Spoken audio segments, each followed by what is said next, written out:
So we got a new project that we're going to be starting on today. We're going to be ripping up some flooring and redoing this. It's going to be kind of an interesting way of how we're going to do it. So I'm going to show you what's going on here. So here's our living room with this gorgeous, gorgeous OEM brown and gold carpet from 1979. This is a stick-built house we bought. They took really good care of it, but a lot of the stuff is all original. We have a really cool fireplace feature in the middle of it. This fireplace is plugged, but the other side has got a fire wood stove in it. So what the plan is, this is our living room here. I'm just going to kind of leave those pieces and then move them back and forth. I'll have to move them a couple of times, but I don't really have a good place to put them.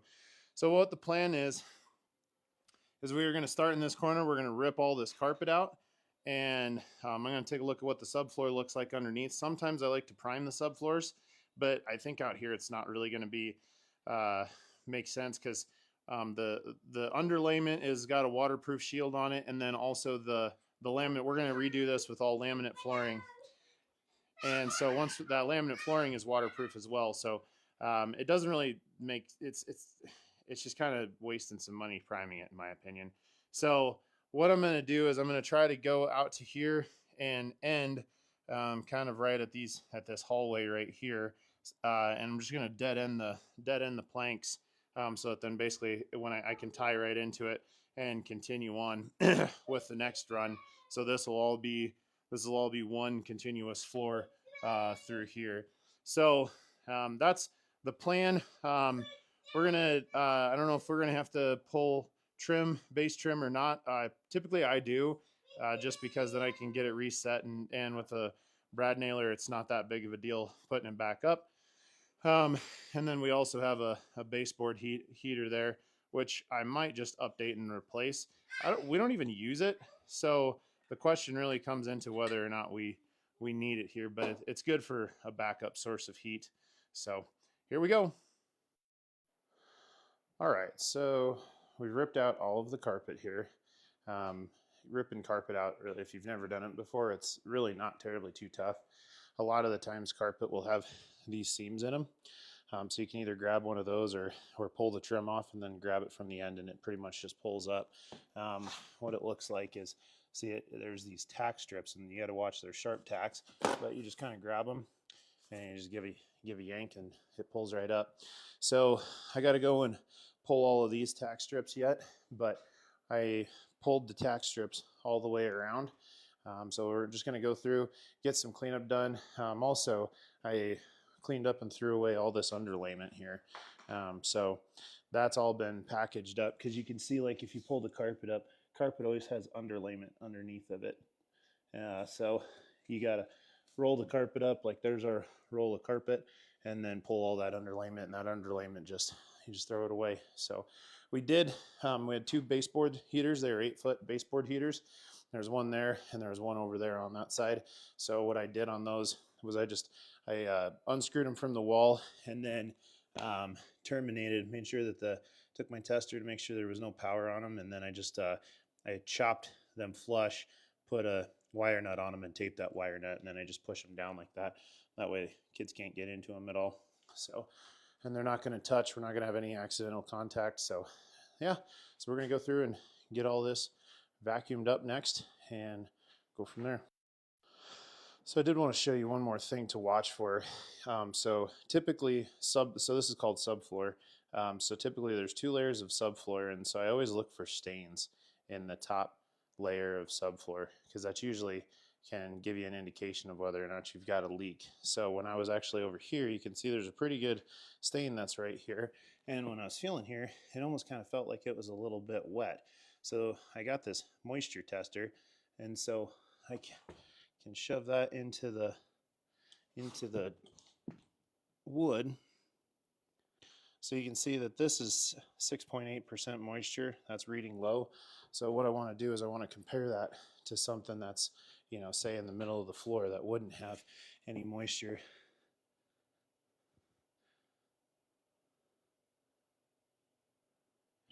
So that's 4% in the middle, which is low. So that tells me there's nothing to worry about on that piece of it, but just something always to be watching for. Sometimes you can see like if there was animals or there's urine stains or something got spilled right there.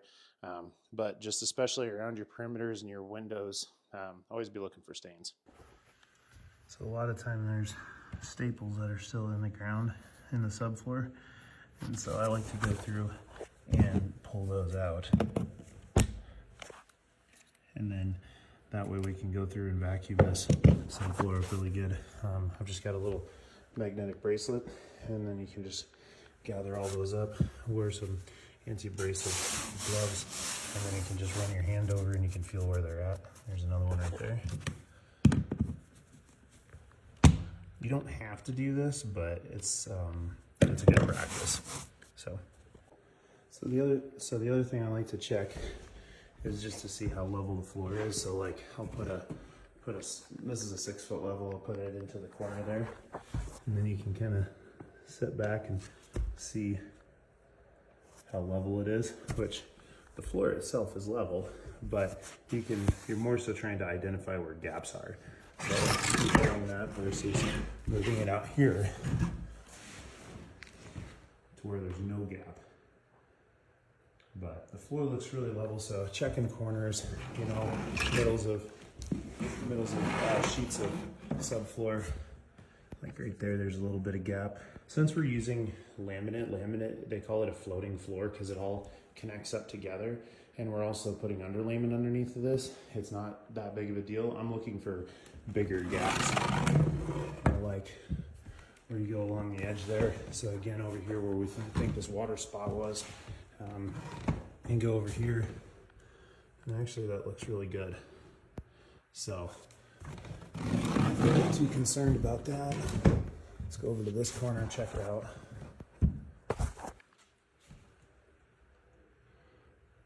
Yeah, really, for the most part, I'm not seeing anything too bad in this floor here. Like usually the bad ones, you can walk along it and you can feel it. So really, I think that corner, there's just a little bit of a dip right there, which all houses have. Older houses have a little bit of that. So, but that's okay. The flooring and the underlayment will take care of that. All right, so here we are. Got just a little bit of sweeping to do, got a little bit of vacuuming to do, but then we are going to be laying flooring here in just a little bit. So going over here, I'm actually going to get the flooring hauled in.